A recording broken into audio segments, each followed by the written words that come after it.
We welcome you all to this online training workshop, Advancing Government Innovation and Leveraging Frontier Technologies for Disaster Risk Reduction and Building Resilience. I think we can now begin. So let me welcome you all, the speakers and the participants to this course. This is, as you know, the first time this course is being done, and it is a pilot, and we hope that you will find it very useful.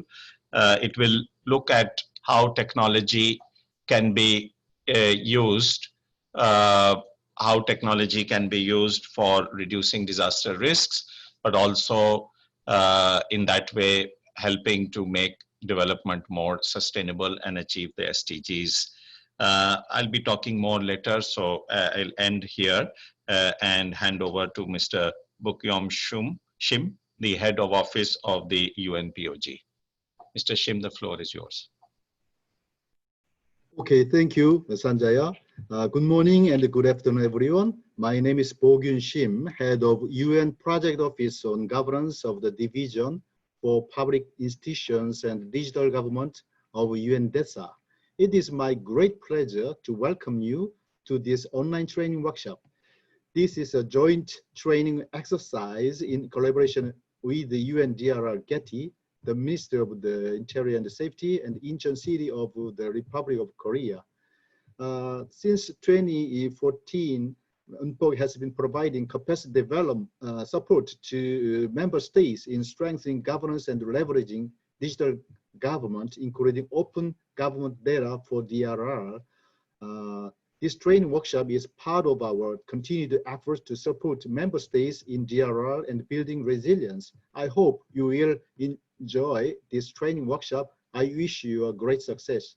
Now I'd like to hand over the floor to Deputy Minister Jongjin Yu of MOIS. I appreciate his attendance despite his busy schedule. Please join me in welcoming Jongjin Yu, His Excellency Deputy Minister Jongjin Yu. Floor to you. Hello, good afternoon. I am Jongjin Yu.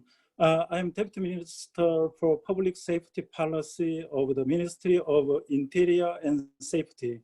I am so honored to have the opportunity to give the opening ceremony greeting on behalf of the Ministry of Interior and Safety. First of all, I sincerely congratulate you on holding the online training workshop, which is jointly organized UNDRR, UNPOG, DPIDG. Especially, I would like to express my deep gratitude to Mr. Sanjaya Bhatia, Head of UNDRR, GETI. Also, I am grateful to Mr. Bogyun Shim, Head of UNPOG under UNDRR, for his commitment to developing training program for public officials for disaster risk reduction based on his experience serving as Vice Minister of the Interior and Safety. I am so nice to meet you, government officials and partners attending this online training workshop. COVID-19 pandemic is the global hot issue. From early this year, the number of confirmed cases and deaths by COVID-19 has increased, which has given a huge blow to the global economy and community. To make matters worse, the world is suffering from various natural disasters, such as heavy rain caused by extreme weather conditions. This summer, Arctic worm has caused the long rain season, record-breaking downpours, flooding of river and landslides, not only in Korea, but in other countries such as China and Japan. Such natural disasters resulted in many losses of life and properties and tens of millions of displaced people. In Korea, torrential downpours in July and August left more than 40 people dead or missing and caused hundreds of millions of won in property damage. At such times, I believe it is very meaningful to hold workshop today. I hope this workshop will provide a good opportunity to enhance information sharing and networking among participating countries. We anticipate this workshop to be productive for all participants. Thank you. Have a good time. Thank you, Mr. Jong Jin Yoon, Deputy Minister, Public Safety Policy Office, Ministry of the Interior and Safety. I would like to mention that this workshop and this entire course is possible because of the support of the Ministry of the Interior and Safety and also of the Incheon Metropolitan City. And with this, I would like to invite Mr. Sang-Boom Lee, Director General of Citizen Safety Headquarters, Incheon Metropolitan City, to give his remarks. Hello, how are you? I'm Sang-Boom Lee, Director General of Citizen Safety Headquarters of Incheon Metropolitan Government.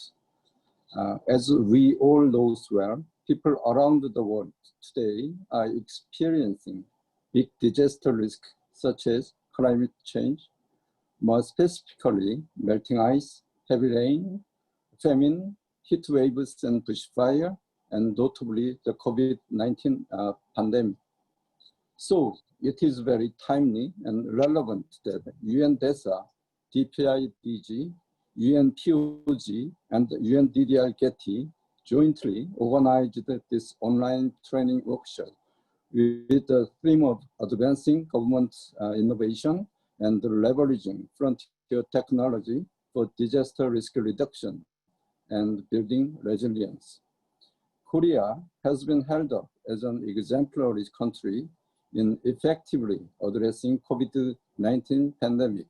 Korea's testing, containment, and tracing capacity, as well as treatment of the confirmed case, are key elements of our success. And Incheon City has seen only 2 or 3 new cases per day, thanks to its prompt and proper actions. While fighting against COVID-19, our city is also dealing with seasonal heavy rains, heat waves, and typhoons. It is not easy, of course. It is demanding hard work and technology as well. Under the city's policy slogan, safety is the best form of welfare, we have established ICT-based disaster management system for real-time responses. This system enables our city to make preparedness against diverse forms of disaster and to preemptively respond to community transmission of COVID-19. In recognition for this effort, UNDRR designated early this year Incheon as a role model of safe and smart city of its MCR campaign. But it is obvious that worsening climate change and diverse problems of rapid urbanization are tough challenges that require capacity and effort of not just one city or one nation. What is needed is cross-border cooperation and solidarity among countries and cities, such as sharing knowledge and technology and information. In this sense, this workshop will truly work as a platform for sharing information and exchanging productive opinions. Hopefully, concrete case studies and collective intelligence can produce effective measures for making nations and cities safer and more resilient. Thank you. Thank you very much. Thank you. Thank you, Director General Sang-Boom Lee of the Citizen Safety Headquarters in Incheon Metropolitan City, as well as Deputy Minister for Public Safety Policy Office of the Ministry of Interior and Safety. I am Sarah Wade Apicella with the UN Office for Disaster Risk Reduction, Global Education and Training Institute, and on behalf of our office and the UN Project Office on Governance here in Incheon, we thank you for your opening remarks and for joining us to share your brief experience on being safe and smart cities and a forward-thinking, risk-preventive country here in Korea. This will conclude our opening remarks. I welcome again all of the participants. We have about 161 people now joining. And I must say, this workshop has been more welcome even than anticipated. We have had the registered interest of over 350 people. This online training workshop will be conducted over 6 weeks. And during these 6 weeks, we will engage in a variety of topics, and we will be exploring those topics based on the toolkit for risk-informed governance and innovative technologies for disaster risk reduction and resilience. So throughout these 6-week sessions, you will get a taste of what is more in this toolkit, and we will invite you to please further your study and discussions around this toolkit so that we may also improve the toolkit and ultimately support risk-informed governance and the use of frontier and innovative technologies for disaster risk reduction and resilience building across the globe, and in particularly in the SIDS, LDCs, and the landlocked countries. I will now briefly share some information that will orientate you on this course before passing over to our first speakers. And I would like to share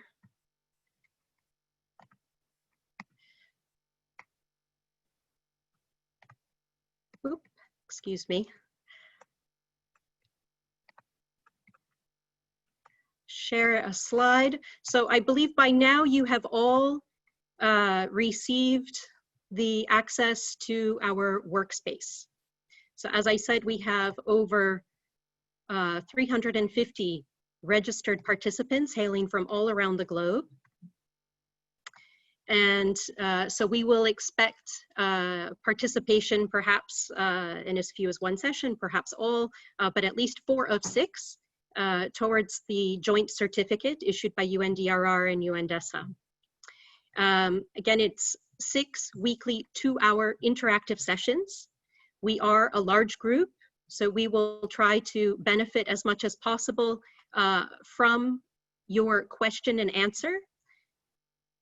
And we will be holding these sessions morning East Africa time, 10 a.m. Maldives, around the lunchtime in Bangkok, and the evening in Fiji. We will be meeting on the Zoom platform. And this Zoom platform will require you to register for each session. We will share a link each time. The session materials will be provided to you in a workspace, and that workspace enables also online discussion. So during the different sessions, we may organize around key questions and encourage you to please follow up in the discussion space, sharing your questions, your experience, and advancing your learning around those key questions. We will provide quizzes and, as I mentioned, the toolkit. So this risk-informed governance and innovative technologies for disaster risk reduction and resilience toolkit is comprised of 3 total modules. And the content that you will see during this course will be coming from those modules. So in fact, for this first session 1, it is primarily based on module 1.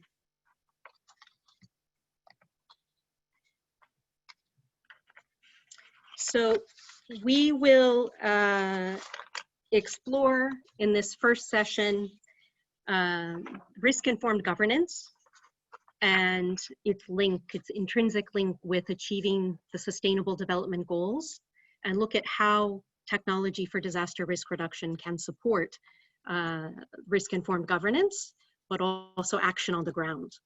And we will be hearing from Mr. Bokyun Shim, the head of the UN Project Office on Governance. And then we will be hearing from Mr. Sanjaya Bhatia, head of the UNDRR Global Education and Training Institute. We'll further explore Sendai Framework for Disaster Risk Reduction and the linkages with technology.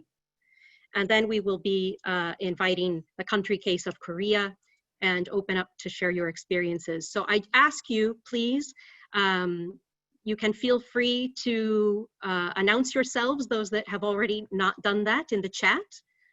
Where are you coming from, your ministry or organization, and your title.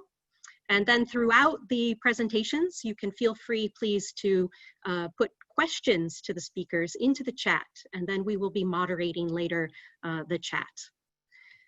So with that, I will please ask Mr. Bokyung Shim to start with the first presentation. And we look forward to this learning journey with you over the next 6 weeks. Thank you. So we'll just move to the first PowerPoint.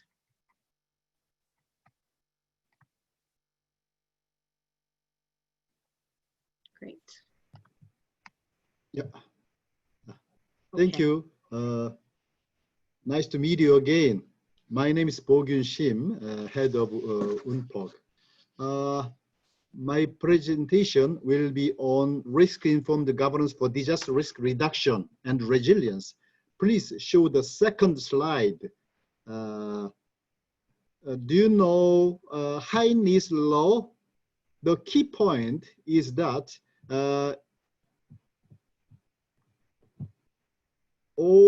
not all risks and disasters come out of the blue, but there are hundreds of forewarnings and symptoms. What do you think of it?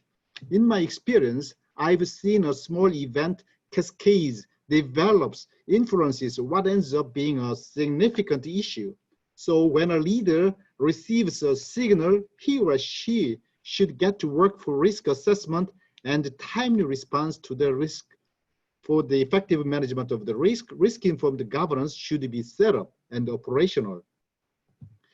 Slide 3. In this presentation, we are going to address these questions. What is risk-informed governance? What is effective governance? And what are the innovative solutions? I'd like to skip to slide 6. The definitions of governance and risk governance are provided here in the PPT slides. The slides will be available to you online. There are mainly 3 components to risk governance. First is the people component. You must have leadership, competency, and capabilities. Second, it is the mechanisms component. Institutional arrangements, partnerships, coordination networks, and legal policy framework should be in place for disaster risk reduction. Third, it is the process component. These are the procedures and products for development. For example, the budgeting process, planning process, tools, and products such as plans.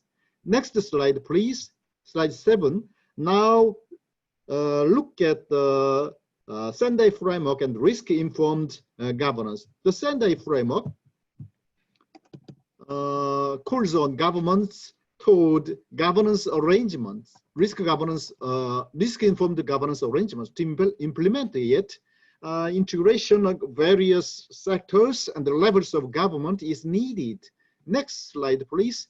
We've looked at risk governance. Now, what is risk-informed governance? First, there must be a risk-based decision-making process. You need to have an understanding of threats by leveraging data, tools, and methods that support risk assessment and management. And risk-informed governance is vital for achieving Agenda 2030 and the Sendai Framework, the Paris Agreement, the Addis Ababa Action Agenda, and others. However, disaster risk usually does not give enough time. It strikes us all of a sudden. Therefore, government officials should be prepared for disasters by being equipped with the necessary tools in place and through education and training. Slide 9 provides the definition of resilience. You may refer to it. I'd like to move on to slide 10. Let's look at the governance approaches to resilience building. First, decentralized governance is needed. The central government cannot solve everything. Institutions at various levels should carry out their responsibilities from their positions. But when a disaster occurs, everyone can be at a loss. For a local government, it may not come to mind where to start with.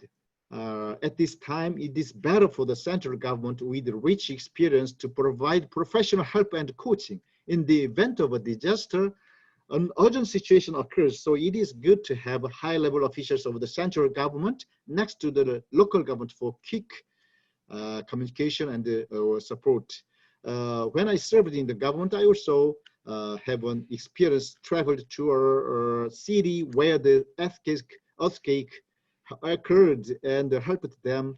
Early on, the situation is very hectic, so the high-level officials from central government can respond to questions from local media about the central government's support policies and guide the local government on what to take in accordance with the relevant laws and systems, and help secure communication and channels with the central government agencies.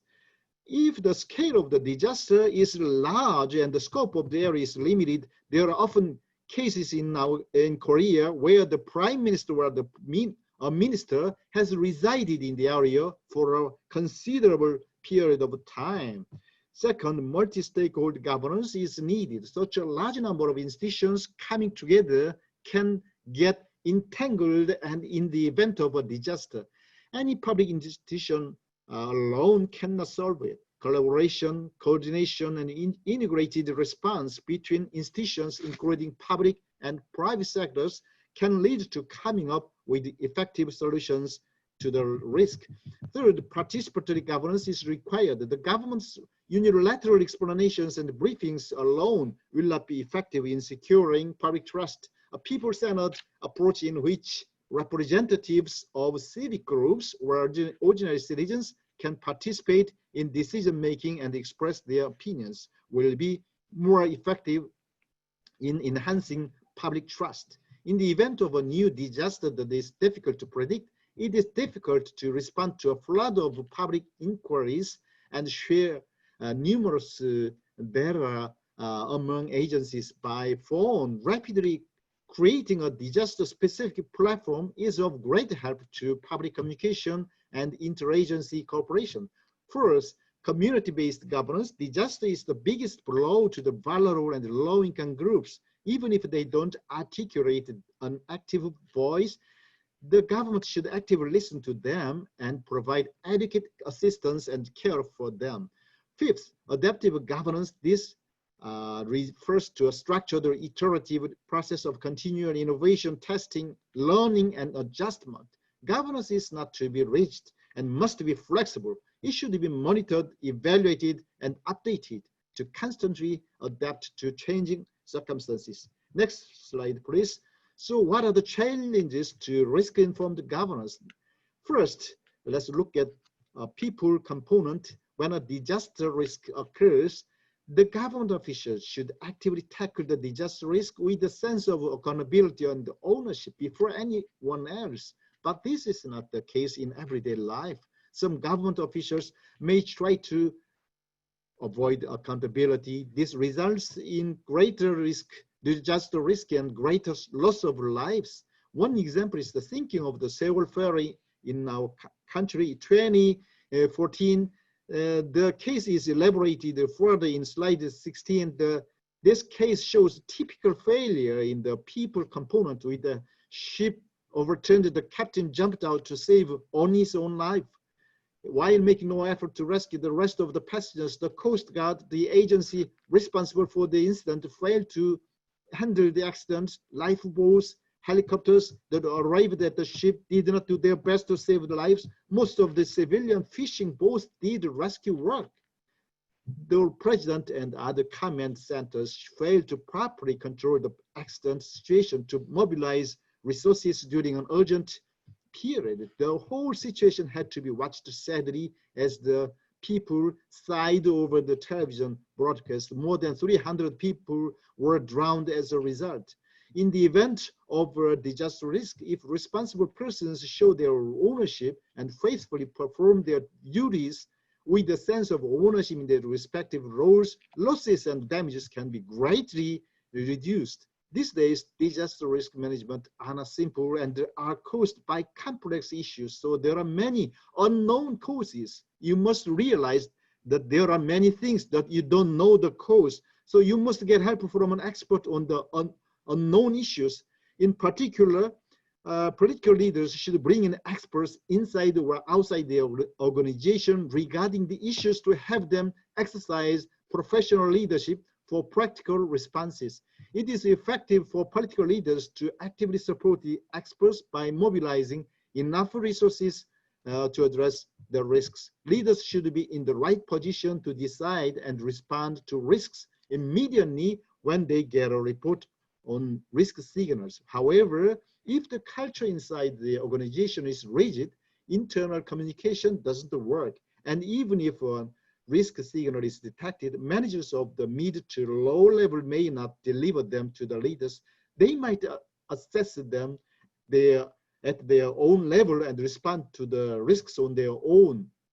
In that case, leaders or high-level officials who can more responsibly address disaster risks could be left out of the disaster risk assessment and decision-making process, missing the timing of response in golden hour. I often see that the right people aren't making right decisions. There are sometimes when risk signals are not rightly delivered to the executives. Even in some cases, big risk decisions are being made too low in organizations. The executive or a leader in charge of a business unit or organization accountable for sustained results may take a very different decision to minimize the effects of the disaster risk. When I worked for the government, I contributed to the establishment of a guideline for local governments that when complaints about risks to human life are filed, a concerned official must report them directly to the mayors and the vice mayors in the local governments. Having officials report to a leader about a risk signal means that we'll hold the leader accountable for the consequences if he or she doesn't properly follow with the risk signal. Second is the mechanism component. Disaster risk oversight bodies and governance structures should be set in place. Institutional arrangements are not put in place to address the disaster. The officials will be at a loss about what to do when a disaster breaks out. In addition, addressing risk sources separately in silos without close collaboration between agencies can weaken the capacity to respond to risks and will bring about greater damage. For example, as shown in the slide 16, ferry sailor incidents while proper data on the incident status were not timely shared between agencies, one of the government ministry wrongly communicated on the progress of the incident based on false data, causing public resentment, backlash, and failure of leaders to properly respond. It tells us the interagency cooperation and the coordination system did not work at that time. And the command and the coordination center at the core of the government was in complete disorder. Third, this is a process aspect. In every case, initial response to a disaster risk is important to minimize the damage and casualties. Within a few hours of a disaster, all our efforts should be made to address the sources of the risk. If they fail to address the initial risk source due to poor interagency cooperation and collaboration, they can bring about serious damage and casualties. Besides, failure to properly secure digital government tools and platforms will make communication and collaboration between institutions difficult and weaken disaster response capacity. And since the vulnerable will be the hardest hit in the event of a disaster, less consideration and care can lead to a greater social damage and casualties, possible conflicts, and the less trust in the government. So far, we've looked at the challenges of the risk-informed governance. Slide 12, please. Let's take a look at public governance and innovative solutions for disaster reduction and resilience. First is the people component. The people tackling disasters must exercise leadership and take ownership in disaster risk response. In the event of a disaster, some people might try to avoid responsibility and ownership because they are embarrassed in the event of a disaster and at a loss about what to do. The leading agency should assess the risk sources of the disaster, assign responsibilities to agencies at different levels, and mobilize human and material resources to tackle the disaster. Competent officials skilled in disaster response must be put in place in order to strengthen the capacity of civil servants.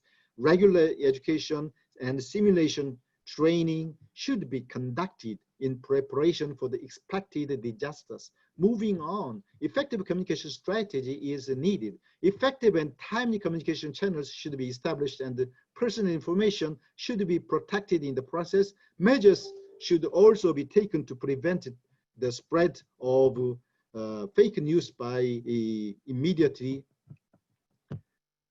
responding to it. Second is the mechanism component. Securing crisis preparedness and establishing response arrangements is important. The crisis preparedness of organizations such as manuals, laws, regulations should be secured, and infrastructure such as sufficient human resources and response plans should be established across sectors and levels. If you can refer to manuals to create countermeasures in case of a crisis, you can respond to disasters efficiently.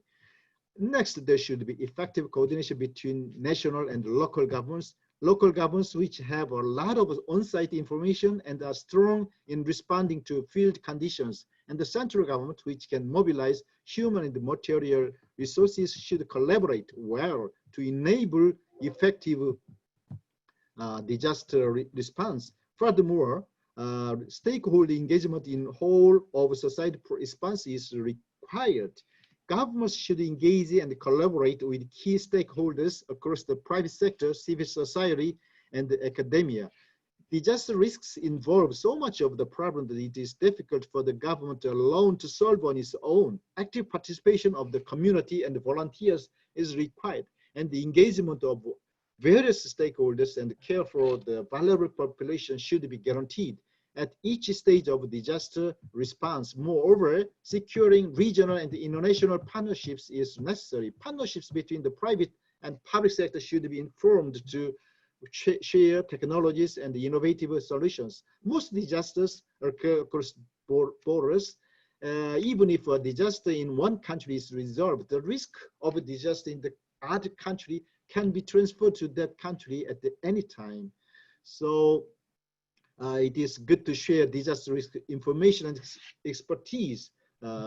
We should share best practices with each other and promote international cooperation among various countries. And lastly, it is about the processes component. You have to understand the concept of golden hour in the disaster response process. When disaster strikes, many lives are lost. Don't forget the urgency of saving lives in just a few hours or minutes, called the golden hour. To do so, leaders must instill a sense of commitment, guide people with concerted efforts, and assess the sources of the risk and make evidence-based decision. Every official needs to have a sense of ownership at their place. Local leaders should fulfill their roles, responsibilities. Central leaders should support them mobilizing resources. Next, take advantage of science, technology, and innovation. They should be used to predict and respond to disasters. They will make disaster response and recovery effective and efficient. It will promote the delivery and citizen access of critical and innovative public services in the course of the disaster. The NOAA project in the Philippines on page 17 is a useful example of how it is used as a program to assess disaster risks based on science and technology, and to have people and the local governments be prepared for disasters. Finally, data-driven decision-making, quality data and big data analytics enable effective disaster response. Effective timely data for risk-based decisions is key. Slide 16. The several flood disaster case taught us a lesson in terms of failure of risk-informed governance. Slide 17, the Philippines project NOAA illustrates a good example of risk-informed governance focused on risk assessment. Slide 18, what did you learn today? Risk-informed governance should be established looking back on some keywords. Is about people, about mechanism, about processes. First of all, integrated leadership, ownership, and effective communication strategies are needed. In terms of people component, is also the first thing to do in the event of a disaster. With regard to the following mechanism, the government should establish a whole of society approach, regional and international partnerships. And in the course of disaster response, effective countermeasures should be taken within the golden hour. Please think about questions for the discussion on page 19. How do you respond first when risk signal is detected like that? Thank you for listening. The Q&A session will take place after the next presentation, so I'll see you then. Thank you. Over to you. Thank you, Bokyeon. Thank you, Bokyeon Shin, head of the UN Project Office on Governance, and taking us through risk-informed governance and the institutional arrangements, capacities, and processes that are so critical. Next, we'll hear from Mr. Sanjaya Bhatia, head of the UNDRR Global Education and Training Institute, who will take us through what Sendai Framework says and what are the guidance for risk-informed governance relative to science and technology. May we have the next presentation, and over to you, Sanjaya. Thank you. Thank you very much, Sarah. This presentation will focus a little bit on the Sendai Framework and connections between Sendai Framework, SDG, and science and technology and innovation. But also, I'd like to go through some cases. But before I do so, I would like to reiterate or reinforce that this is a course, as Sarah mentioned, over 6 weeks. So you have the reading material in the workspace. We are not going to cover all the slides. We are going to focus on a few slides for the key messages. But there is much more material in the workspace. So please do access and download all that material because it is very much relevant. Okay, so let me start now. Next slide, please.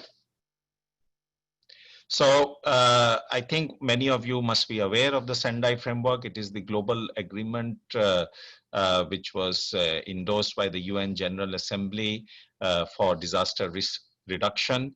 It has 4 priorities, and so that is just to frame the context. Next slide, please.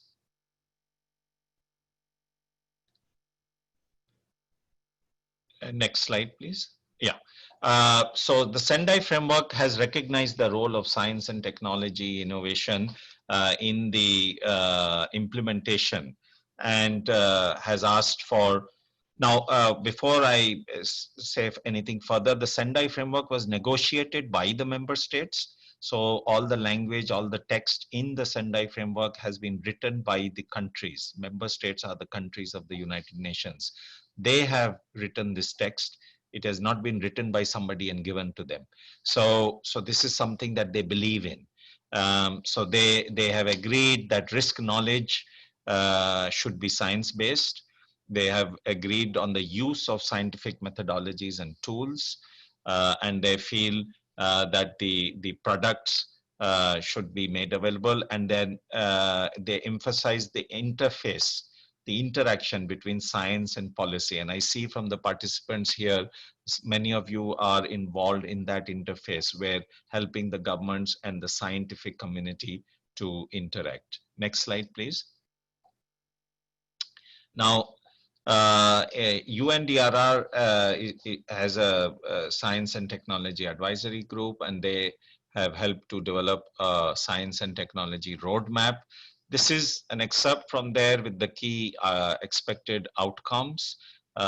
So basically explaining how science and technology can be relevant to the field of disaster risk reduction, providing the evidence, making the interface between policy and decision makers and scientists, and responding to their needs, and also a stronger involvement and the use of science in decision making. I would add one more point is that ultimately science, technology, innovation is to be used by the government to make life easier for its citizens. And we'll come back to this thought in a while, but this is I would say the underpinning reason why science and technology should be used.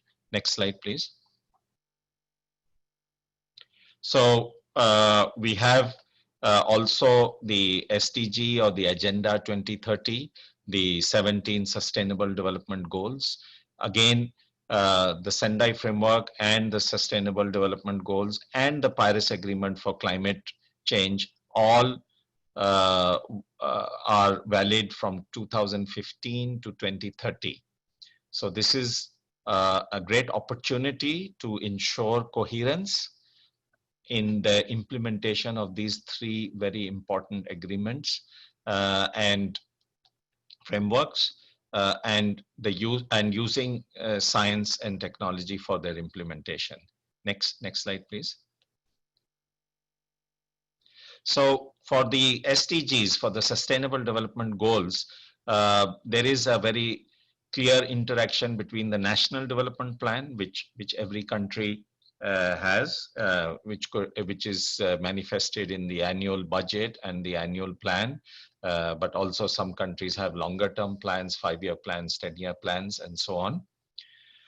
Then all countries are either developing or in the process of developing the SDG plan. So again, this is a plan to implement the SDGs. The lead agencies may vary, and all countries are encouraged to develop a science and technology and innovation plan. And this could be led by the Ministry of Science and Technology, but will require the interaction or the interface with a large number of universities, academia, industries, and so on, and the civil society. Next slide, please. So UNDRR has been promoting the use of science, technology, and innovation in the implementation of the Sendai Framework through what we call the Science Technology Advisory Groups. And as you can see, they are there in every region. And for those, many of you I see from the Pacific, from Africa, from Asia, it would be interesting for you to reach out to the STAG members, the Science Technology Advisory Group members of your region. Next slide, please. So now we come into a few case studies. The first one is from the Caribbean. And this is an example of regional attention to science and technology and innovation. So CARICOM Science, Technology, Innovation Strategy established by the Caribbean Council for Science and Technology, which is an intergovernmental organization in the Caribbean. And they developed the regional STI strategy, which had a section on disaster preparedness. So this was kind of a precursor for science, technology, and innovation for DRR planning. Next slide, please. And the links to all these cases, by the way, are in the reading material. So if you want more details on these cases, please look in the reading material.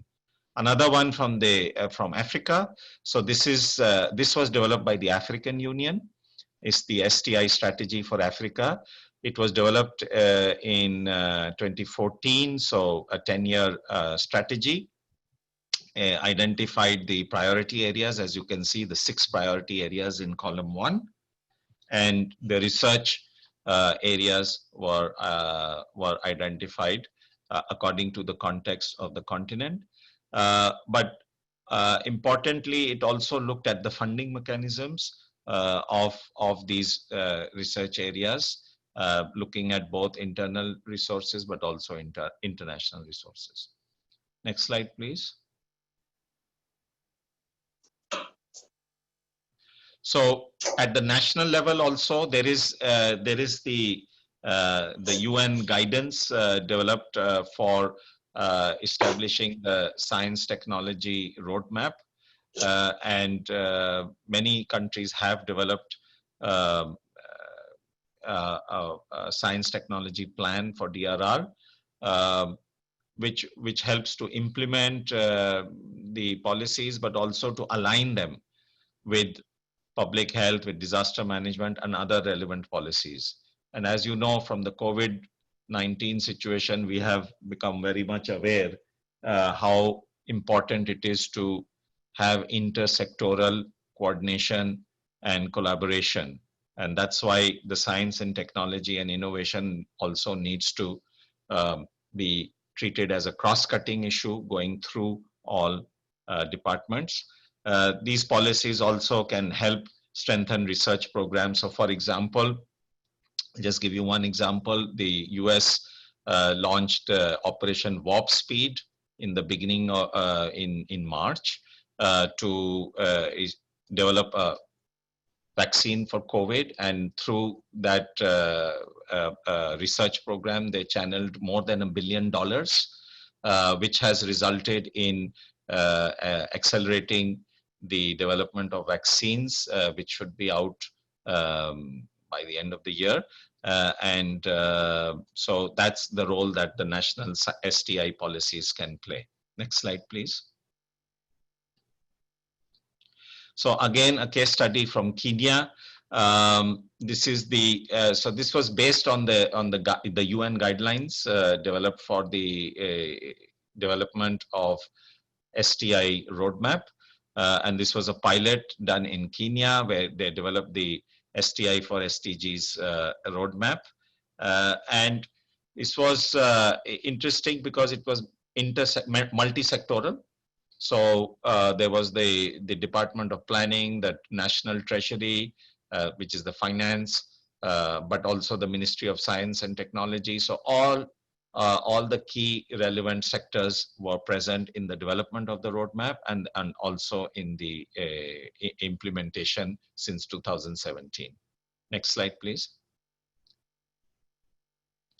Now, this I think very important because when we say science, technology, and innovation, what we have to remember is that it is, and you see here, in the bottom, society and technology makes life easier.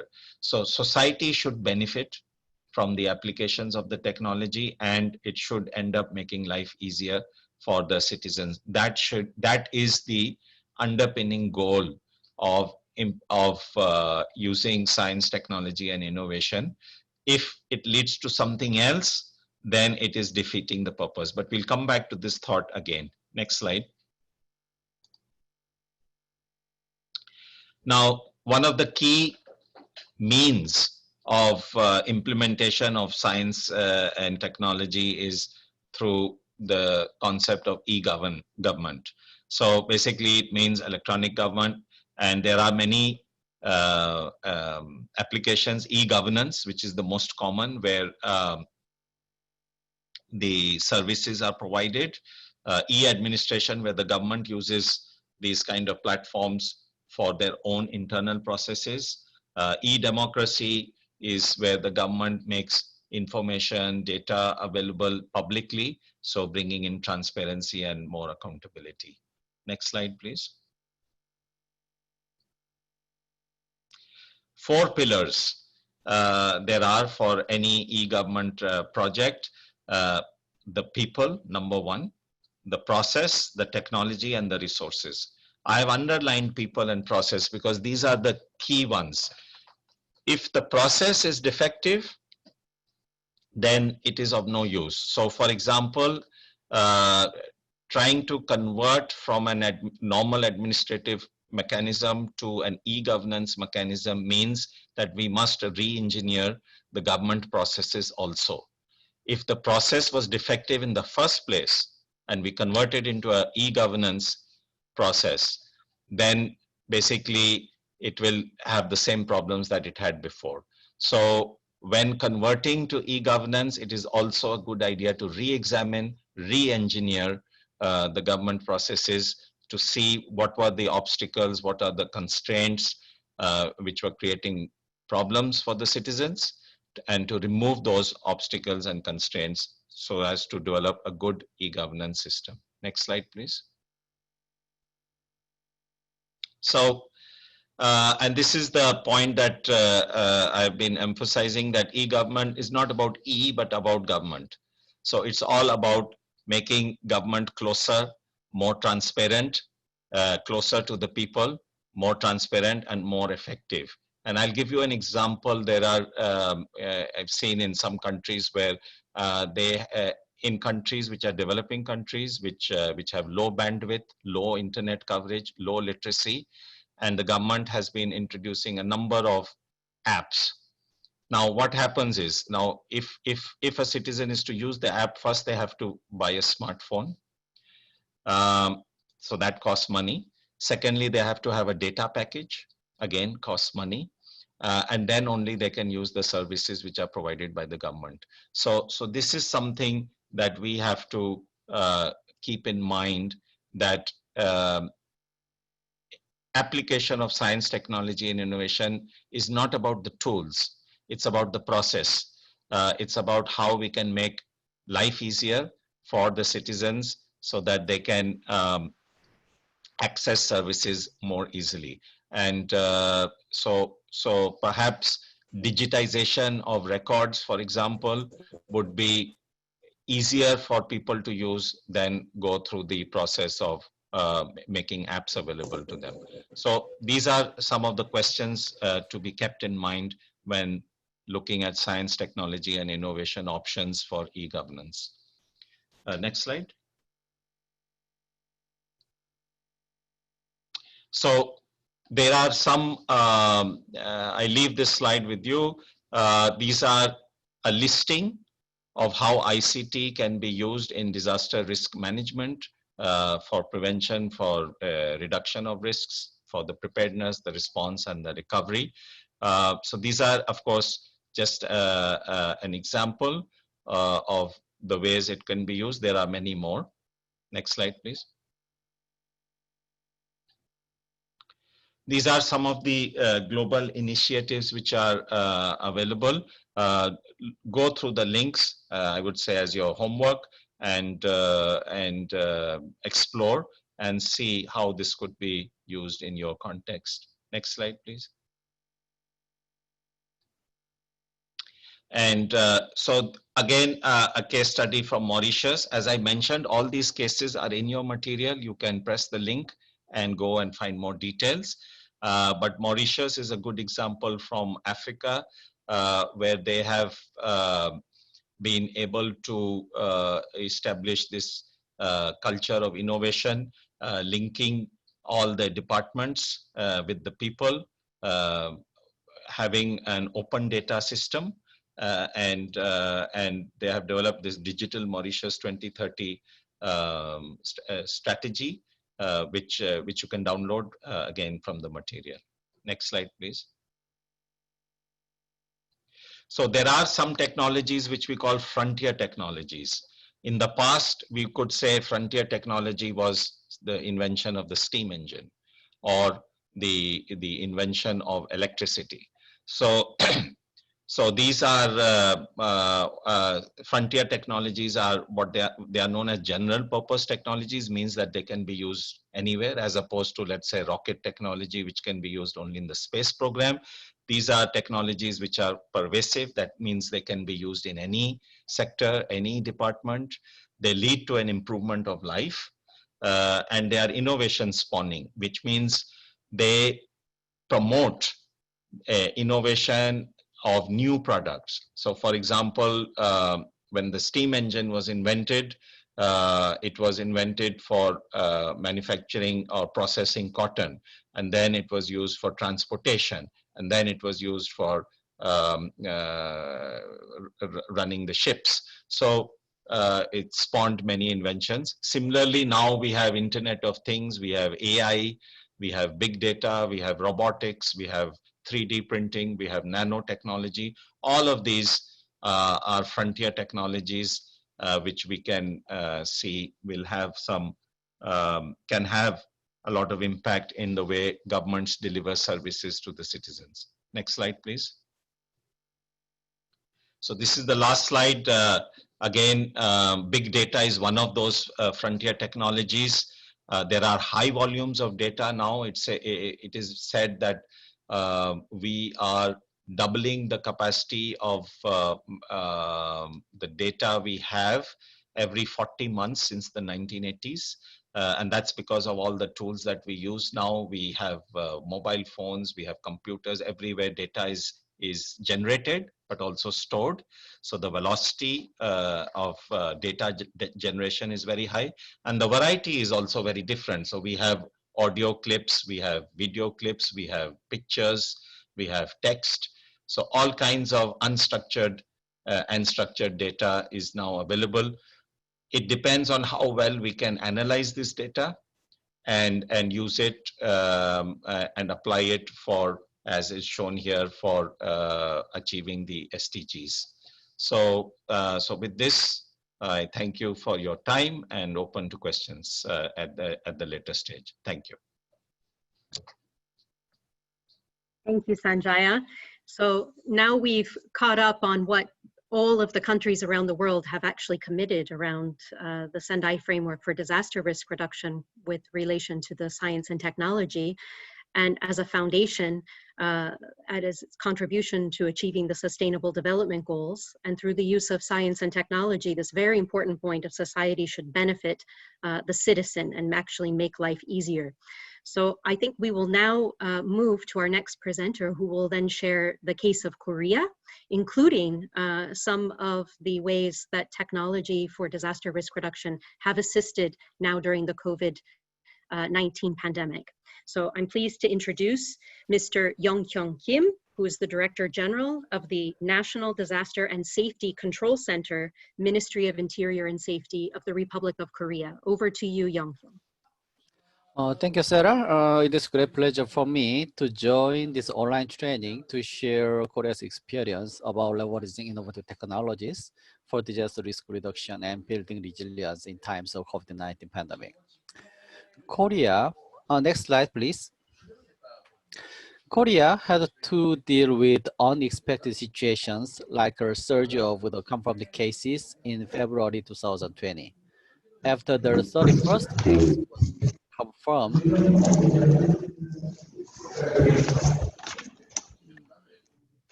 on February 19 in Daegu City, the number of new coronavirus cases rapidly increased, peaking at 916 on February 29.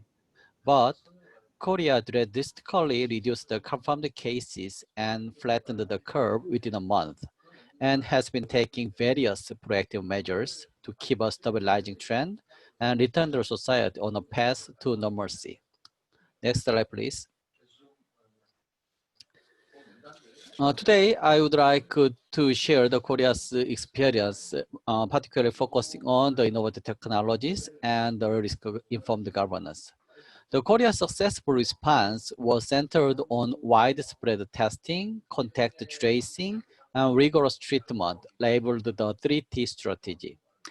This strategy was made possible through the technology innovation and extensive use of ICT tools, along with an enhanced security protocol for data protection. Today, I'd like to share the detailed information about that. Those are RT-PCR diagnostic testing kit, along with the rapid approval system, innovative drive-through methods and work-through booths, a smart quarantine information system, and self-quarantine safety protection application. Next slide, please. The new diagnostic kit using real-time reverse transcription polymerase chain reaction, which is RT-PCR, made it possible for medical staff to get diagnostic result within 6 hours. This kit was able to be used thanks to the efforts of a small business company that has been working on development irrespective of deficit, and the rapid approval by the Korean CDC and Ministry of Food and Drug. The rapid approval system by the Korean authorities shortened the required approval time from 1 year to 1 month during an emergency situation. Next slide, please. The next one is innovative drive-through testing method and work-through booths. The drive-through screening method made it possible for suspected cases to take the test within 10 minutes in their vehicle, reducing the risk of cross-infection. While the general screening center took 2 samples per hour, the drive-through method was able to survey 6 people per hour. For the work-through booth, a potential patient enters the booth and then a medical staff securely outside the booth check their condition verbally via an intercom and take on-the-spot samples from patients outside the booth. This method takes only 6 to 7 minutes per person. Thanks to these 2 methods, potentially infected people was able to conduct the whole testing process safely within a vehicle or from within a safe booth. Next slide, please. Another one is the ICT-based quarantine information system developed by the Ministry of Health and Welfare. This system identified persons coming from high-risk regions and monitored them during the incubation period of the infection. With this app, the suspected cases was able to check their status and report it to the authorities. Next slide, please.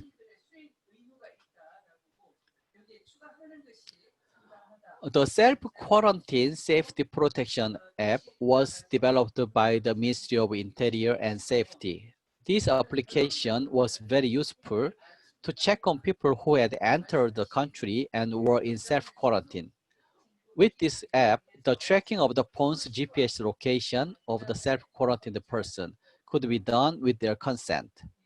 And a warning message could be sent to a dedicated official if their self-quarantined person left their designated residence without approval. Next slide, please. Now, I would like to highlight the 3 risk governance components for Korea's successful response to COVID-19, which is the clear roles and responsibilities among responsible agencies, democratic decision-making process, and transparent information disclosure. Next slide, please. First, I would like to highlight the clearly defined roles and responsibilities among responsible agencies, which were described in the Infectious Disease Response Manual. Korea has enhanced the Infectious Disease Response Manual through the double-loop learning process in the response to SARS in 2003, H1N1 in 2009, and MERS in 2015. For example, the role of a direct response agency like the Korean CDC and a coordinating agency like the Ministry of Interior and Safety was clearly divided in the response manual. The Ministry of Interior and Safety took charge of monitoring and managing self-quarantined people, operating temporary living facilities for inbound travelers, and coordinating other central ministry support and local government countermeasures.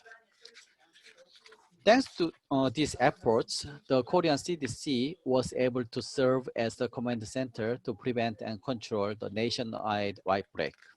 Next slide, please. Second, the Prime Minister chaired daily video conferences with the participation of relevant ministers, city mayors, and provincial governors.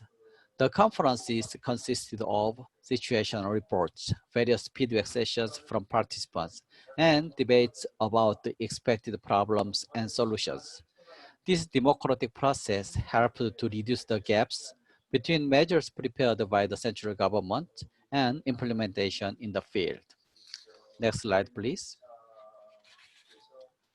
Finally, the Korean government kept the entire response process transparent to the public. This slide shows the mobile text message about the status and movement path of the confirmed cases distributed by the local government. The Korean government transparent disclosure of information during the entire response period has played a critical role in building social trust, which facilitated voluntary engagement and participation by all citizens. Most of the citizens practiced the measures such as observing personal hygiene, proactive diagnosis, thorough self-quarantine, and social distancing. Thank you for listening. 감사합니다.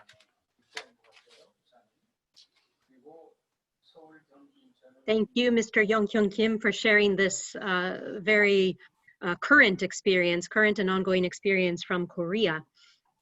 I would now like to remind you that you may put questions in the Q&A. We have been receiving quite a few. This is a good moment for you to please write any of your questions directed to the speakers. And I believe we would like to invite a couple of reflections from the participants as well. And I would like to introduce our moderator, Mr. Keping Yao from the UN Project Office on Governance.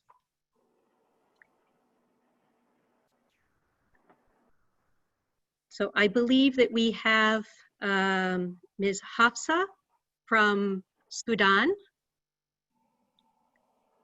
And we may also have Ms. Sheena Saldana from the Seychelles. And we've collected quite a few questions. Keping? Okay, thank you, Sarah. So while our participants are preparing to put down their questions, may I ask Mr. Sheena Saldana, a senior economist from the Ministry of Finance, Trade and Investment and Economic Planning from Seychelles, to speak to say a few words about the whole country experience, like 2 or 3 minutes, yeah.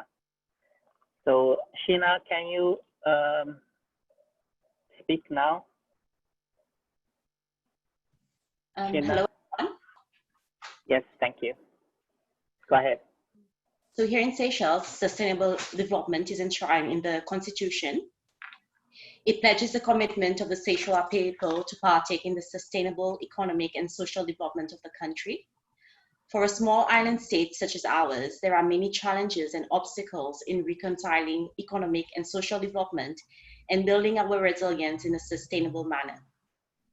Climate change and other closely linked factors such as water scarcity, pollution, and food security pose serious risks which need to be accounted for. As a country, we need to be proactive and agile when planning and always include the considerations of sustainability and resilience. Seychelles' National Development Strategy 2019-2023 identifies the country's most critical development priorities and highlights what needs to be done to overcome these. The National Development Agenda followed a consultative process abiding to the principle of leaving no one behind and is completely aligned with the Sustainable Development Goals and other international commitments such as the Samoa Pathway and the Sendai Framework. Furthermore, the National Development Strategy provides for the inclusion of the environmental sustainability and resilience pillar, which aspires to enhance the resilience of the people and the economy and to bring about a change in consumption patterns, promote technological shifts, and encourage the adoption of more sustainable lifestyles. The current COVID-19 pandemic has proven the critical importance of contingency planning and crisis response for disaster risk management. The Department of Risk and Disaster Management in Seychelles has put in place a number of policies and strategies which aim to prevent, mitigate, and adapt to risk.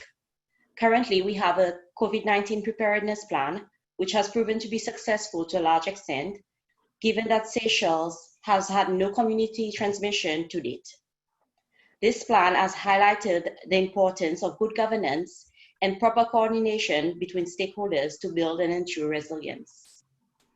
Here in Seychelles, we welcome this course on advancing government innovation and leveraging frontier technologies for disaster risk reduction and building resilience by the United Nations agencies, especially at such a critical point in time.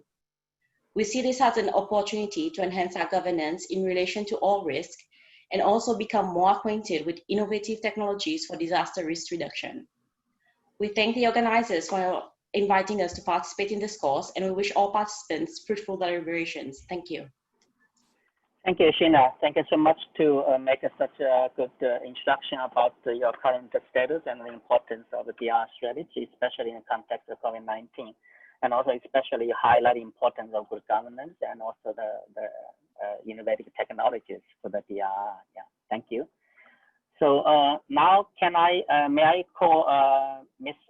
Hafsa Ahmed, who is the DRR focal point of Sudan. Yeah. Ms. Ahmed.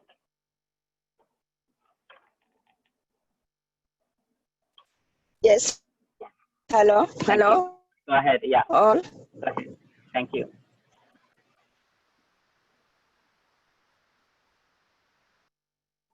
Yeah, you have the floor, please. Yes, Ahmed from Sudan.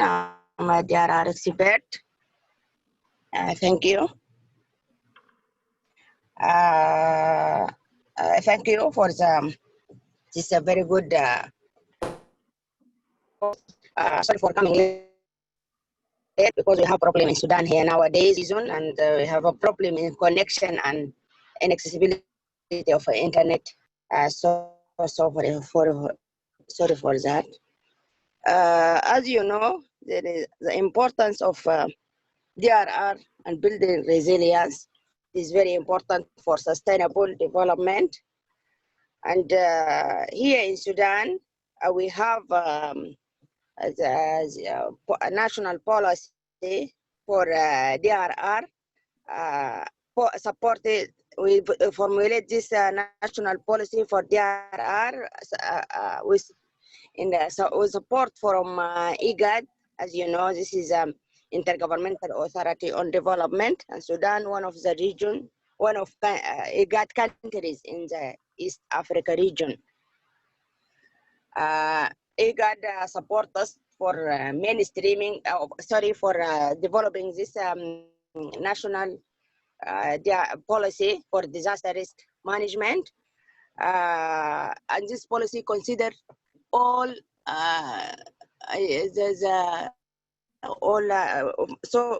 all sectors, I mean, including gender, and aligning with Sendai Framework, and also consider sustainable development. Before national policy, Sudan national policy, we have regional strategies for IGAD, regional IGAD strategies, and Sudan part of this strategy. We have many frameworks also. There is a mainstreaming of climate change adaptation in the IGAD national policy, IGAD national strategy, IGAD strategy, sorry, for DRR. And we have also the flood risk management strategy. We have a mainstreaming of education curriculum, of DRR in education curricula, and we have a mainstreaming of DRR, gender in DRR. This is our regional strategy, and this regional strategy should guide us to implement our DRR activities in Sudan.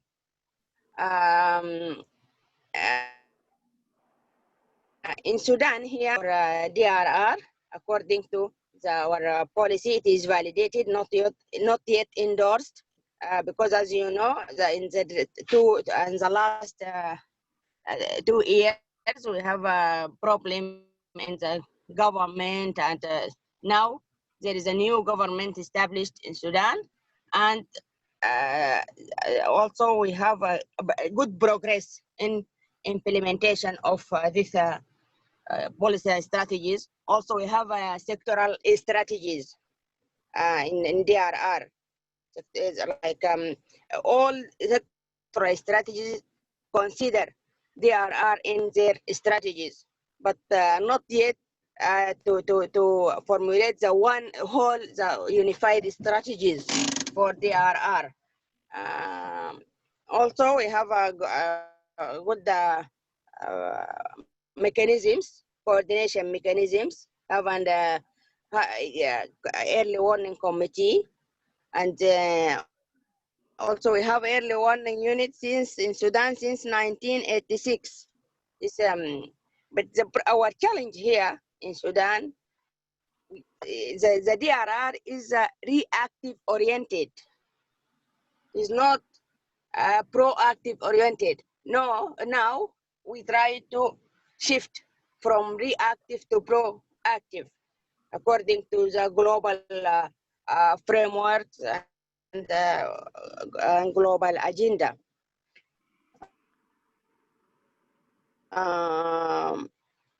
This is the main things we are, and also I sent you in questionnaire many, and I can share with you these strategies and policies in Sudan.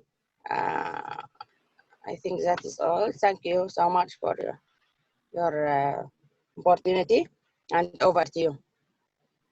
Thank you so much. Thank you, Ms. Ahmed.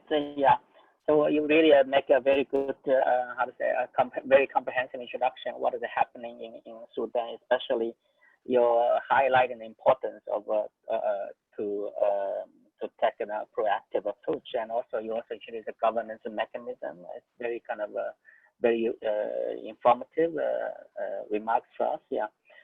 So before we open this floor to our speakers, because I see there are many questions now. So I want to maybe invite one more representative from participants to speak something. Any volunteer? Yeah.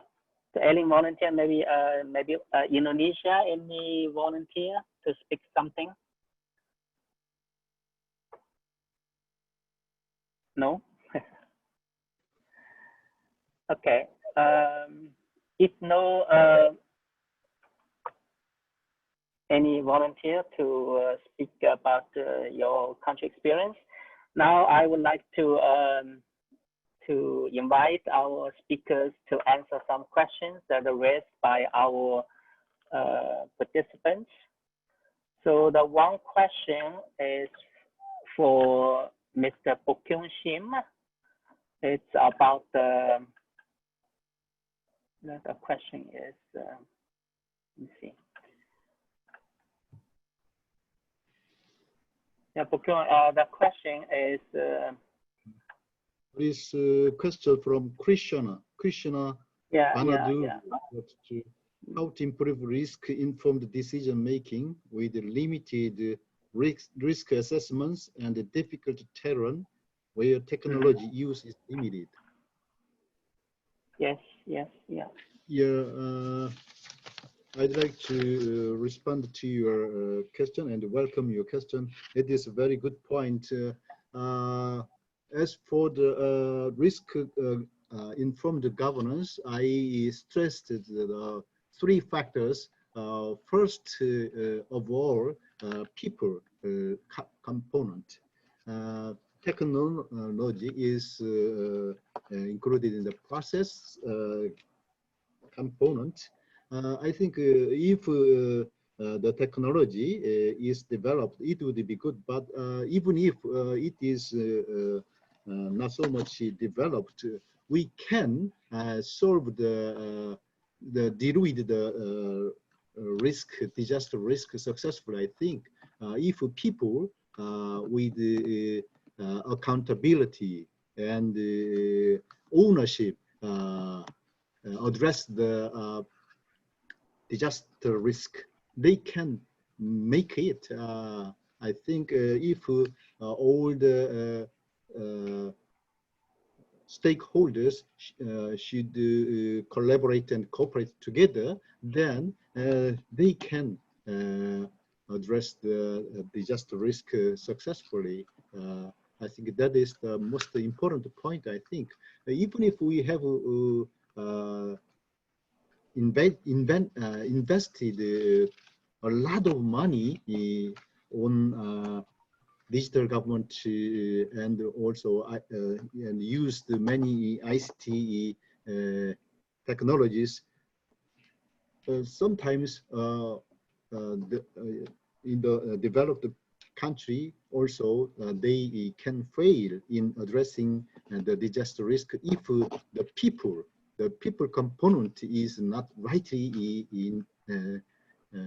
in place. I'd like to stress the importance of the people component. Thank you for your insightful question. Thank you, Bukyung. Also, I see a few questions addressed to Sanjaya. I also see that in the chat box, Sanjaya already starting to reply to some questions. Yeah. So, Sanjaya, may I ask you to answer the question on the how to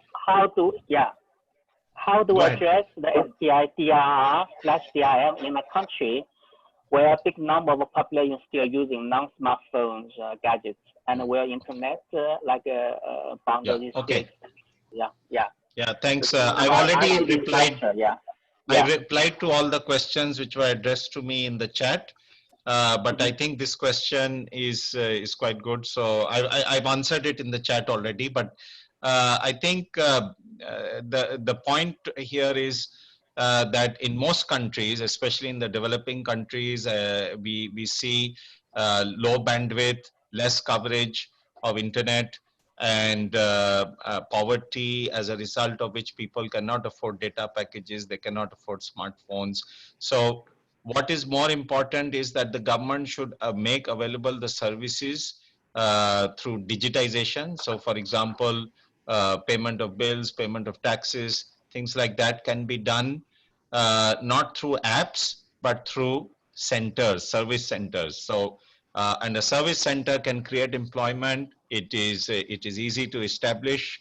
It can be basically a kiosk with an internet connection and a PC and an operator who has access to the government systems and the government online systems, and then on behalf of the clients can provide the various services. We see it here in Korea also, where in the district centers there is the booth where you can go and you can make payment of bills and whatever, or you can make inquiries and get information. So this is low cost.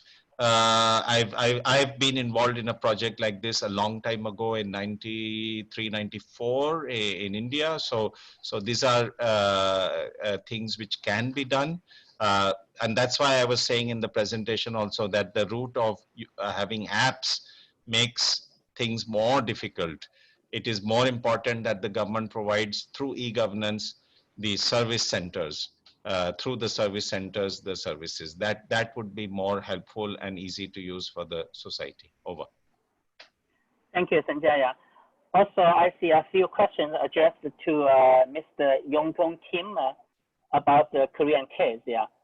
So, Mr. Kim, the first question is, what constitutes an effective anti-COVID-19 app based on the experiences of South Korea? DG Kim? Yeah, can you repeat the question again? I missed your question. What constitutes an effective anti-COVID-19 app based on the experiences of South Korea? Okay, so it's also related with the risk-informed governance. First, I would like to emphasize the institution arrangement to respond to this, the COVID-19, the emergent crisis situations. The first, the institution legislation is about the Infectious Disease Management Control Act. It directly controls the infectious disease nationwide outbreak, And the other one is about the Disaster and Safety Basic Act. So for the direct control of the COVID-19, the Ministry of Health and Welfare and the Korean CDC are controlling the impacted people and the confirmed cases and treating the patient under this law. However, the Ministry of Interior and Safety, under the Disaster and Safety Basic Act, it coordinates overall central government the countermeasures and the local government the response to the COVID-19. Over. Okay. Yeah. Okay. Thank you, Mr. Kim. Also, Sanjaya, also there's a question about open data and data analytics, yeah, for addressing the DRR. So can you maybe make a very kind of brief overview about your answer to this kind of bunch of questions about the big data thing? Yeah. Yes. Thank you, Keping. Thank So you. yeah. So big data is very important. It is relatively new because ever since we have platforms like Google and Facebook, Twitter, Instagram, big data is being generated. Now, there are many tricky issues here about privacy, who is using the data. It is my data. Should I get paid when a company uses my data? So all of these tricky issues are there. But the fact remains that big data can help make lives better for everyone, because what big data does is allow us to analyze trends and allow us to see how people think. So for example, when you search on Google and Google is collecting that data, they are not they are not interested in what you search for. They are interested more in how you think and how you decide what to search for, and then after searching for that thing, how you search for something else. So what the information that Google is collecting is how you think, and that is going directly into their DeepMind program, which is for artificial intelligence. So so having big data and analyzing it properly is good, in the sense that it can lead to more efficiencies in technology. But at the same time, there are these issues of privacy and how much of your private information you want these companies to know. So this is a trade-off, and there is no right or wrong answer to it, but it's a trade-off which all of us have to take. But I'll give you another example about the privacy issue. For example, in Northeast Asia, it is very common, Northeast Asia and even Southeast Asia, it is very common to have an app for COVID-19 to track your movements. Now, in France, they introduced this app and there were a total of 60 people who took the app.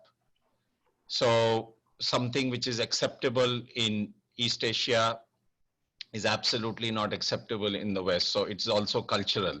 And again, I won't say that there is any right or wrong answer, but it is just a matter of, are you ready to give up your privacy information so that COVID-19 can be tracked? Or do you think that your private information is important and you don't want it to be used for tracking positive cases? So it is that trade-off with big data. Over. Thank you, Sanjaya. So I would also like to mention that we, in session 2, it's about innovative technologies.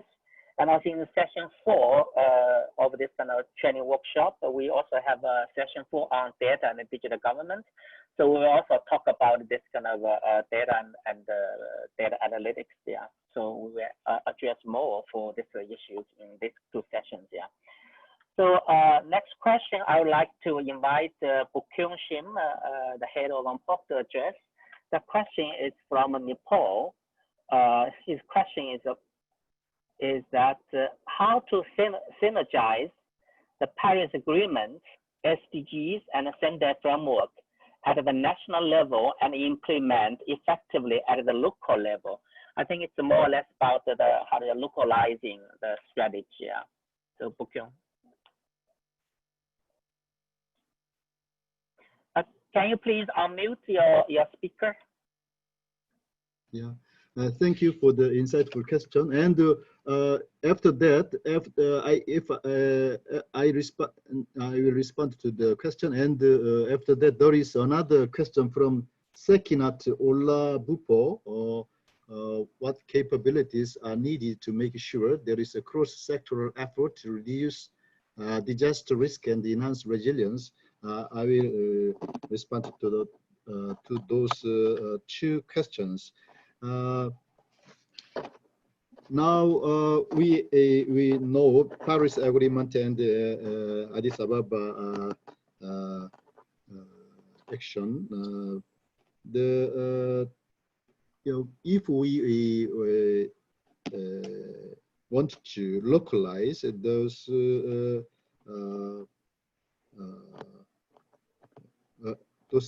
initiative, we can the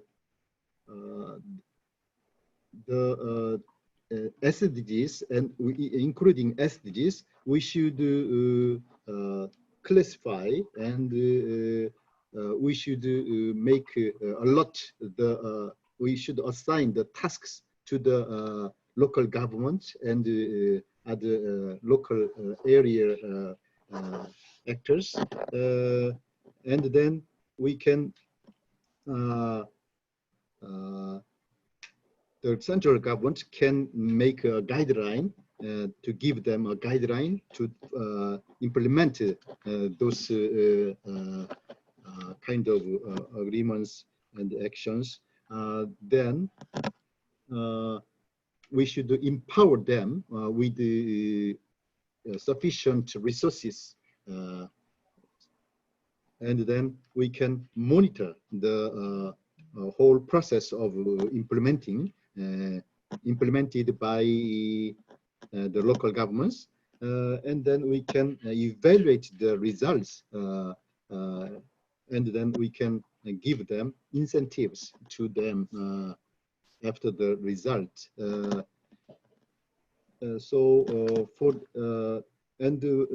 During the process, the central government and the local government can meet together through online platform to communicate and exchange their views and opinions about the best practices, and they can learn also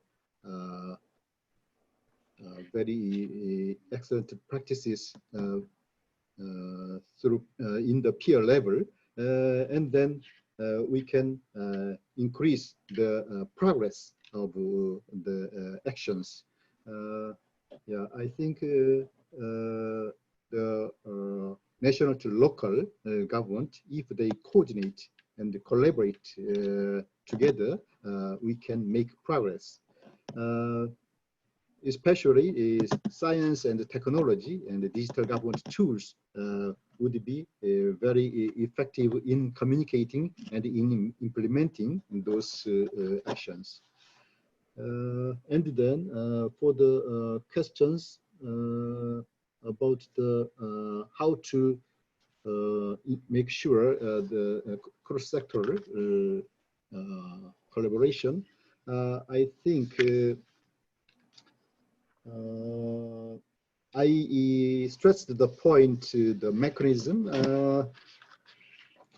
but the most important thing is if the risk signal is delivered, the risk signal should be shared between the relevant agencies, and they can should then move toward the risk signal to address the disaster risk efficiently based on the risk information. But for the efficient address to the disaster, the high-level officials should be in the right position to decide and respond to risks immediately when they get report on risk signals.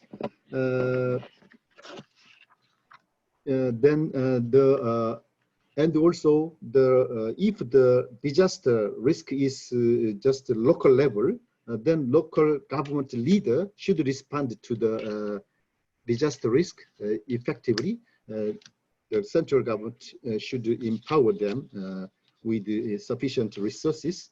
But the central government leader, as I said before, the prime minister or a minister can be next to them in the on-site.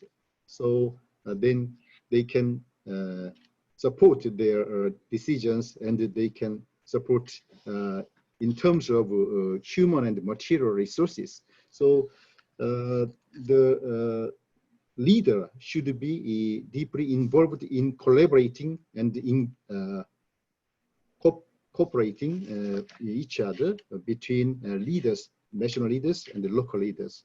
Then they can be effectively, the cross-sectoral collaboration can be secured, I think.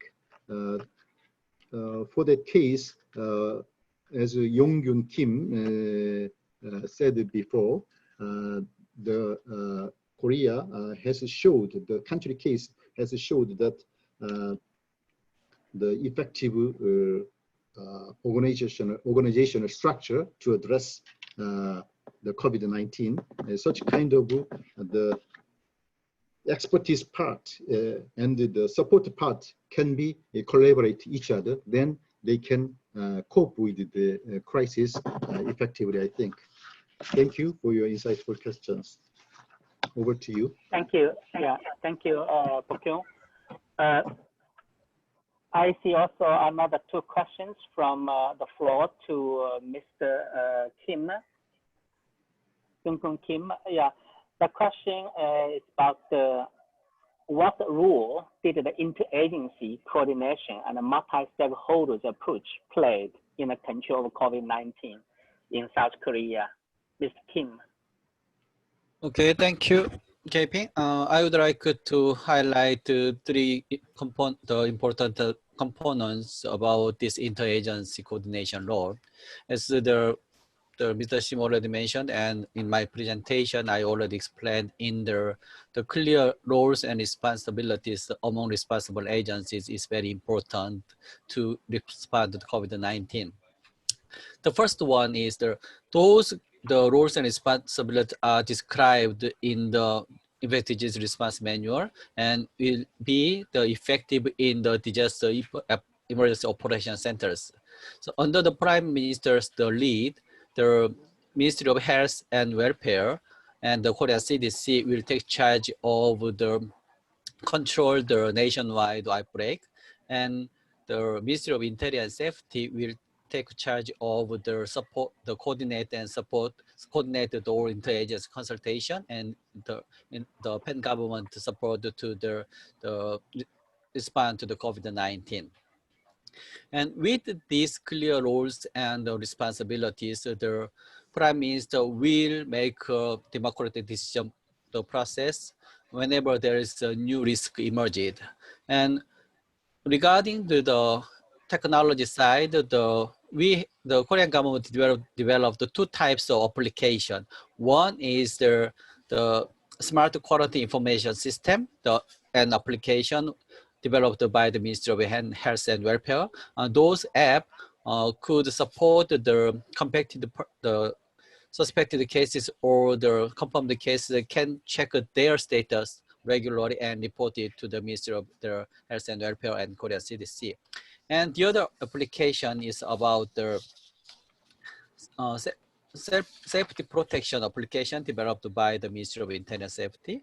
And the app can help the self-quarantined people can report their status to the local government. So I would like to emphasize the clear roles and responsibilities support the responding to COVID-19 with the direct responsible agency like the CDC and the Ministry of Welfare, and the coordinating agency, like the Ministry of Interior Safety. And those the clear roles and responsibilities can be applied to most of the countries, because many countries had a hard time in the defining the roles whenever they face there's a new types of disaster risks. Thanks. It's over to you. Thank you, Mr. Kim. Now I would like to direct a question to Sanjaya.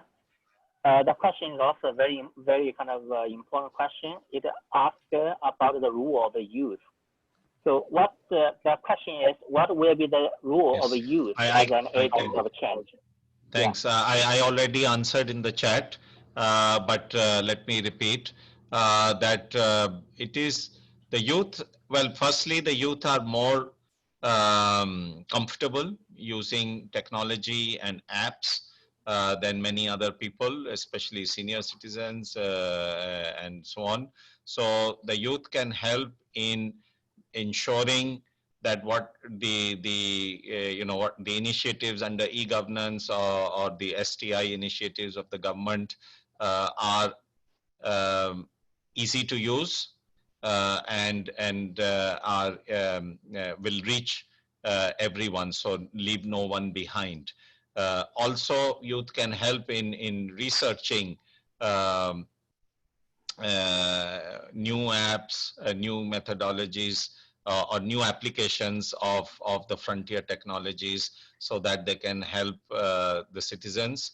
And also, of course, youth are the innovators. They are the leaders of tomorrow. So we expect the youth to be leading in startups, in developing new applications, especially of what we showed as the frontier technologies, the 3D printing, the nanotechnology, the robotics, the Internet of Things, big data, and so on.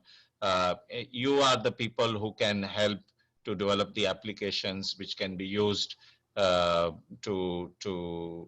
reduce disaster risk and to implement the SDGs by the citizens. Over. Thank you, Sanjaya. I also see a question asking about the role of women, but I would rather leave this question to to the later stage, because we have a section 3. It's about inclusion of vulnerable groups in DRR and resilience. So we can leave this question to a later stage. Next question is about the risk communications. Yeah. So Bokyung, as you present in your presentation, you highlight the importance of risk communications. Yeah. So the question is about the challenge of the risk communications.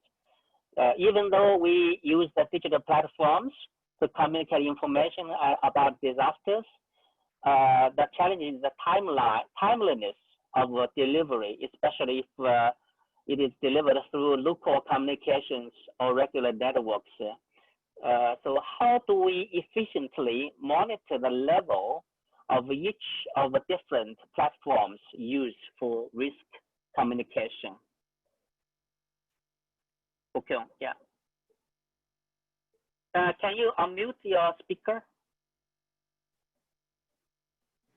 Okay, thank you for the insightful question. Yeah, as you said, risk communication is essential in the disaster situation. But as you said, the risk communication, if it is digitalized, it can might not work effectively, efficiently, because all of a sudden the traffic of communication comes to the network. Too much traffic. It can paralyze the network. But if we elevate the function, we can, if we increase the to accommodate the traffic, we can enable the networked communication to work effectively. But the digital communication, if without the digital communication, we cannot manage the communication between agencies and between the government and the people. So we should use, make and increase the function of the digital communication, the platform constantly by checking the functions of their working level of the platform through simulation training. I think it would be important to check it regularly. Thank you for the insightful question. Thank you, Bok-kyung. Thank you. So Sanjay, I also see another question about the challenges for LDCs. So the question is, what other strategies can you suggest for LDCs that cannot afford new or adequate ICT or apps or new apps? Yeah. Sanjay. Yeah, I think this is a very relevant question, and we must remember that always radio, TV, notice boards, all of these have always been used traditionally in the past, and we should not forget those tools just because we have new tools, because it is kind of a buzzword or whatever to say I use IT and use apps. But then again, do the people have the bandwidth? Do they have the smartphones? Do they have the access? And if they don't, then go back to the radio, the TV, the notice boards, and as I had suggested earlier, service centers. So having these, and they are there in many countries, these kiosks with the PC, and it's a simple service center. They access for the clients, and then they provide the services. So don't forget what we had just because we have something new till it is scalable. Over. Thank you, Sanjaya. Also, a last question. I would like to invite Mr. Kim to answer this question. Mr. Kim, the question is, what capabilities are needed to make sure there is a cross-sector effort to reduce disaster risk and enhance resilience? Again, it's also about this kind of governance or institutional arrangements. Yeah. So specifically, I mean, can you please specify a little bit about what capabilities are needed to ensure such a good coordination across the different sectors? Yeah. Mr. Kim. Thank you. Yeah, for the capabilities, I would like to emphasize the transparency and also the democratic decision-making process for the cross-sectoral issues. For example, particularly in responding to the COVID-19, it was very effective for the government to keep all the information with the public and also all the ministries. We have experience in March 2015. There is a severe barrier in the sharing information among the ministries. After that, we enhanced the policies, we enhanced the information sharing systems.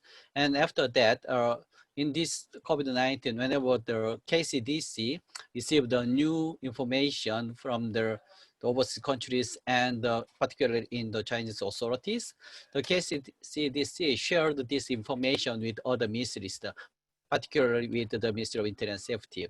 So thanks to this information sharing, the Ministry of Interior and Safety was able to coordinate all the pan government support to the KCD. So that's the one, the information sharing. Second one, decision-making process, particularly in under the disaster and safety countermeasure headquarters chaired by the Prime Minister.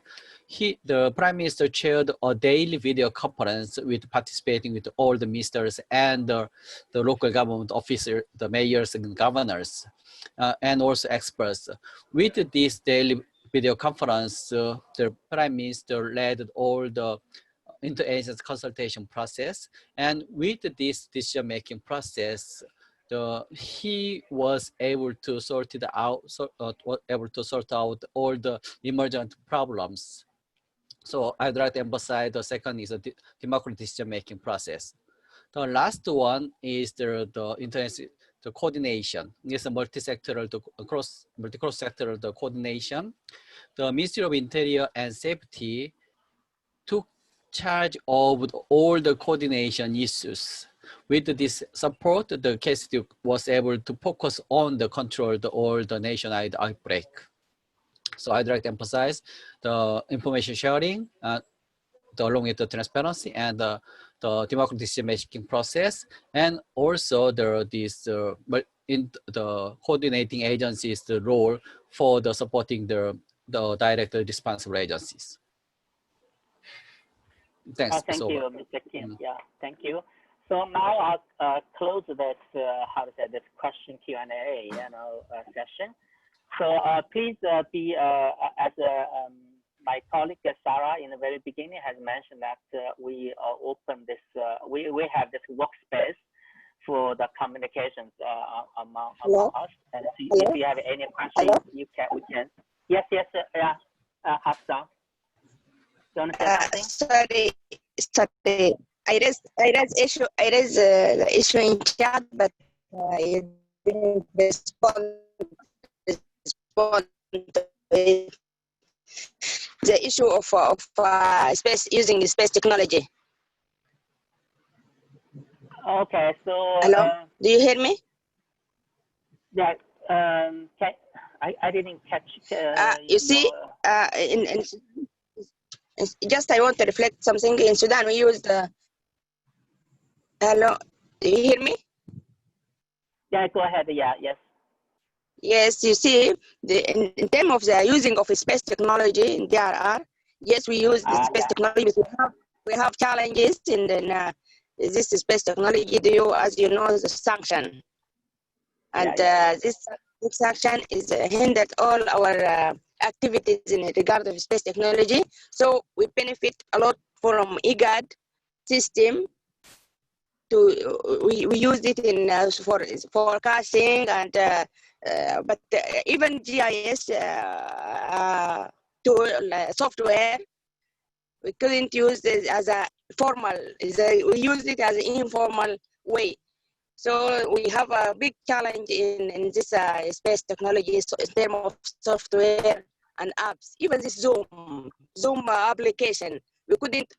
This Zoom program, it's difficult to work in Sudan unless you install like VPN or something like this. So this is a big challenge is here. We have a challenge in the communication with in this area. Thank you. Thank you. Sanjaya, can you make a few comments? Because I see the question in the chat box. Hafsa from Sudan, she mentioned about the sanctions, on I Sudan, think about sanctions is beyond our level of competence here in this panel. Because sanctions, as you know, are governed by the Sanctions Committee, which sits in New York. And the process is that anything that the government wants, or a UN agency or any international organization wants to provide, for example, to the government of Sudan, they have to take it to the Sanctions Committee, and then the Sanctions Committee takes the decision. And normally a Sanctions Committee decision comes within 2 weeks. So they take the decision whether that material can be allowed or not. So that is the process. It is beyond the competence of this panel. Over. Thank you, Sanjaya. I hope Hafsa, Sanjaya will answer your question a bit. Yes. Thank you. And we use the system of IGAD, as I mentioned. We use the system of IGAD, and they have a very good system in this forecasting. I hope the other regions benefit from that system. Is a geoportal. IGAD geoportal reflects all forecasting in terms of climate service, climate information, and flood monitoring and something like this. I hope all regions benefit from a GATT system because we benefit a lot from a GATT system. Thank you. Okay, thank you, Hafsa. So now I'll close this Q&A session. So if you have any further questions, please raise this question in the workspace. So we will keep have a close look at all these questions. I will try our best to answer all your questions. Yeah. So now I would like to invite our three speakers to make a few kind of closing comments, and now also highlight the key messages by each of them. Yeah. So may I ask Bokyung to make a few comments, closing comments? Bokyung. Yes, thank you, Keping. I'd like to say that please pay attention to the 3 factors I talked about today to look at current risk governance. I entreat you to make a manual by supplementing what is lacking and make necessary laws and regulations. And training is needed to assume the simulated situation. The most important thing is the mental attitude of the mindsets of the disaster managers, including top leaders. They should also participate in disaster training, and they should be aware of the disaster risk factors in advance. Every year, risk factors should be checked up and improved based on the information. Intensive management and preparation should be made for those vulnerable to the disaster risks. In addition, disaster risk factors should be mapped and shared between central and local governments. And finally, if all of these things don't work out properly, a device should be made to hold them legally accountable. So they have to be alert on the risk signals and the risk information. They should risks in their planning and the decision-making process. Thank you for your attention. Over to you. Thank you, Bokyung. Yeah. So now let me invite Sanjaya to make a short summary of the key message or key takeaways for our participants. Yeah, Sanjaya.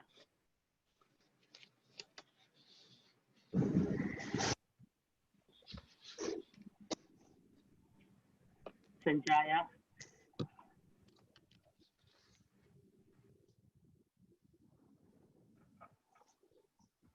Okay, so let me first invite Mr. Kim to deliver I'm one here, minute. Keping. Oh, you're okay, here, okay. Yeah. Okay, Sanjaya, go ahead, yeah. Thank you. No, I wanted to say one last point about the fact that we have to be, I mean, science, technology, and innovation is very important for reducing risks and ensuring sustainable development. But we have to be sure that we don't use it as a buzzword, that the technology is a tool which must be easy to access. It should leave no one behind, and it should make life easier and provide services to the citizens. So whenever we come across any idea, we should first examine it with this basic principle. Is it easy to use? Will it cover everyone? Will it not leave anyone behind? Over. Thank you, Sanjaya. So now let me have the pleasure to invite Mr. Yun-Kong Kim to say a few words. The key takeaways. Yeah, thank you. Thank you, Keping. Yeah, so the Korea had a hard time in responding to the COVID-19 due to the difficulties in developing the approved countermeasures to the insufficient information and knowledge about the novel coronavirus. However, Korea overcame these difficulties with these 3 components of the risk-informed governance. First, the transparency was critical for Korea to respond to emergent risk with high uncertainty, in that the Korean government direct and transparent disclosure of the information during the entire period facilitated the voluntary engagement and participation by all citizens. Second, the infectious disease manual and the quarantine system that had continuously been improved due to the lessons learned from the previous event laid the foundation for setting up the clear roles and responsibilities from the early stage when the high uncertainty persisted. Last, the extensive use of ICT tools linked with the medical technology and on enhanced personal data, the protection played a major role in flattening the curve at the most dangerous stage of the phase 2 in Korea. Thanks. Thank you, Mr. Kim. So now we would like to close this kind of a session one. So let us give a warm applause of hand to our three speakers. Yeah, thank you so much. Yeah. So now let me invite our colleague from UNDRR, Ms. Anna Toland, to introduce what's next for session 2. Yeah, Anna, the floor is yours. Thank you, Kevin. Good morning, good afternoon, everyone. Let me walk you through session 2. Session 2, we are going to do a deep dive on frontier technologies for DRR and building resilience. Next, please. Next, yeah, thank you. This, the next session, the program is related to module 2 of the toolkit. And the live session will showcase practical applications of emerging technologies and innovation in DRR. Next, please. Let me walk you through what is the content of Module 2, which will be available as of tomorrow in the workspace. Module 2 have 5 parts. First part will look at drones, robotics, remote sensing. Part 2, you will find innovative materials, additive manufacturing. Part 3 looks at cloud computing, mobile technologies, blockchain. Part 4 on big data analysis, artificial intelligence, virtual reality. And part 4 and part 5 looks at social media and crowdsourcing. Next, please. For the live session next week, I will strongly recommend you to please read part 1 and part 4 of the toolkit. The learning objectives of next week's session we would like that by the end of the session, you will be able to recognize pre and post-disaster scenarios where remote sensing technologies can provide informational and operational support, how to request and utilize space imagery, incorporate existing big data analysis into planning and responses, and understand the range of big data that is also collected by other stakeholders and the importance of the open data policies to support its use in disaster risk management. And also at the end of next week, you will understand what models are available to assist you in both pre and post disaster planning efforts. For that, next please. We have invited a lot of experts to share their technology. So we will have the NASA with us. The NASA will cover what are their frontier technologies using, such as satellites, airborne science programs, International Space Station, to ensure resilience and information products and analysis tools. We have also invited ADRC of Japan. ADRC will introduce us to the Quasi-Zenith satellite system for an emergency information platform, and also will share with us MobiPack for COVID-19 management. Next, please. We also have the National Disaster Reduction Center of China from the Ministry of Emergency Management. They will share with us the technology they use in comprehensive assessment for post-disaster recovery and reconstruction in China. And our colleague from UNESCAP, the Disaster Risk Reduction Program, will share with us the challenges and opportunities of big data collection, the data analysis, and its use in pandemics. So I hope I convince you to read the toolkit module 1 and 4 for next week and come with your questions or send your questions in advance to us through the workspace. So I'll see you next week. Over to Sarah. Great. So thank you, everyone. Thank you so much for joining us today on behalf of the UN Office for Disaster Risk Reduction and the UN Project Office on Governance based here in Incheon. It was really a pleasure to connect with all of you, to see the engagement of such a large group. And I'll just be launching now a very short poll. We've gone a few minutes over time, but these are two key questions, two key learning from today. Number one, which of the following forms of decision-making is most directly supportive of reduction in future disasters and increases in community and country resilience? So you can feel free to put in your answer. And the second question, which of the following is a term to describe what is used by public sector organizations and other stakeholders to develop solutions and create opportunities that address those societal challenges in a manner that's both effective and efficient? And I think we discussed on a number of these topics. I see the votes coming in. We've got, it's slowly ticking up, so I will release the poll shortly. I have put in the chat the link again to the workspace. So everyone here today has already registered for this first session, has been added to the workspace. Some of you had already registered for upcoming sessions, but not many. So please do check the chat link. You will receive an email, but you can also click this link here to go ahead and register for session 2 that my colleague Anna has just kindly briefed you about. So we're at about 25% of the votes. I'm just going to give it another second. And I'm going to go ahead and end that polling just because we're a little bit over time, but we're reaching a mass. So let me share the results.